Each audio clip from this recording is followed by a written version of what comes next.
Good morning to all. चलो हम लोग अब दूसरे क्वेश्चन की तरफ देखते हैं, चलते हैं क्या होता है। दूसरे क्वेश्चन क्या लिखते हैं। जो सेकंड क्वेश्चन है वो है define the product life cycle and product launch. इसमें एक ही क्वेश्चन में दो पॉइंट को हम ऐड कर दिए, ठीक है। तो क्या होता है product life cycle and product layout. तो प्रोडक्ट लाइफ साइकिल में PLC इसको कैसे लिखते हैं, बस हम डिफिनेशन बता दें तुमको हम।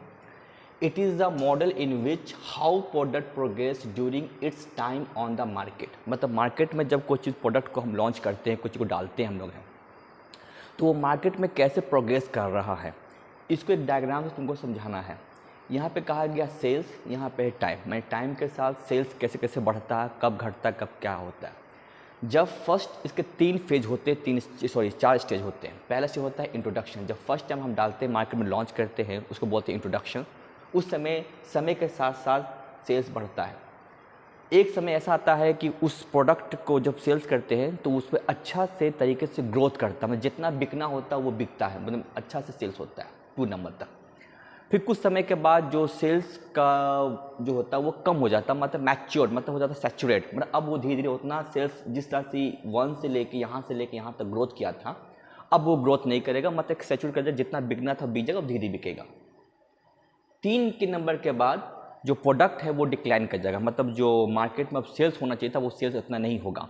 मतलब एक साइकिल है, जैसे हम लोग ज़िंदगी का लाइफ होता है। बच्चा में क्या होता है, सब लोग हमको, मोहल्ला गांव सब लोग प्यार करता है बचपन सबको।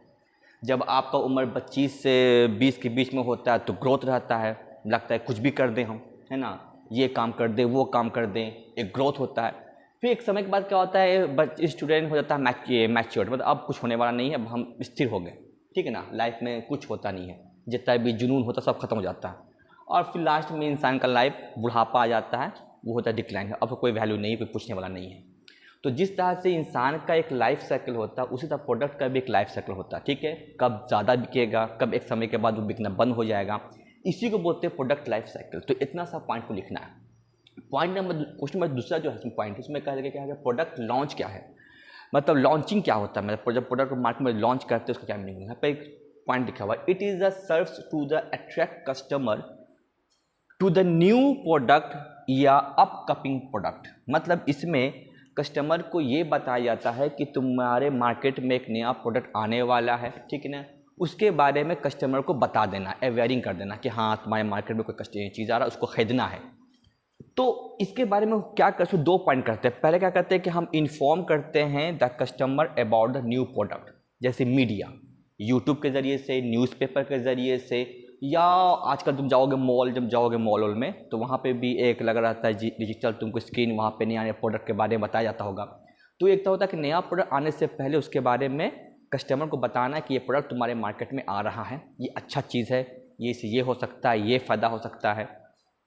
सेकंड पॉइंट है give offer for the early customer, और यही बताया जाता है कि जो पहले सामान को खरीदेगा उसको ऑफर दिया जाएगा, इसके जगह पे कुछ और ऑफर मिलेगा, कुछ % इसको ऑफ कर दिया जाएगा। कभी देखोगे, कभी जाओगे कहीं मार्केट में तो कोई गाड़ी नया लॉन्च करता है तो बड़ा सा बैनर में लिख देता है कि ये गाड़ी आ रहा है, इसमें इतना बेनिफिट्स है, इसमें कम क्या कहते हैं कि कम पैसे में मिलते हैं, इतना छूट है, इतना प्रतिशत छूट मिलने जा रहा है। तो ये सब क्या, ये सब एक तरह का लॉन्चिंग प्रोडक्ट, मतलब एक नया प्रोडक्ट लॉन्च करने का तरीका हो गया, ठीक है। तो लॉन्च का मतलब होता है कि कस्टमर को किसी तरह अपने तरफ खींचना, ठीक है ना, ताकि उस प्रोडक्ट के बारे में बता सके हम लोग। तो ये 2 पॉइंट हो गया। अब जब भी क्वेश्चन आएगा तो तुमको शॉर्ट नोट्स में आएगा, 5 मार्क्स का आ सकता है दोनों में। अब इसको बड़ा कैसे करेंगे, क्वेश्चन नंबर 1 जो डिस्कस किए थे, तो क्वेश्चन नंबर 1 का ही जो चीज़ उसको भी लिखना है, उसको लिख कर ये पॉइंट को लिखना है, तो तुम्हारा क्या हो जाएगा, वो चीज़ बड़ा हो जाएगा। तो क्वेश्चन नंबर 1 जो बताया है उसको किसी तरीके से याद कर लो तुम लोग। हर चीज़ में जब कुछ समझ में नहीं आए तो उसको लिख देना है, बाकी ये सब के जो मेन पॉइंट है ये हम सब बता दिए।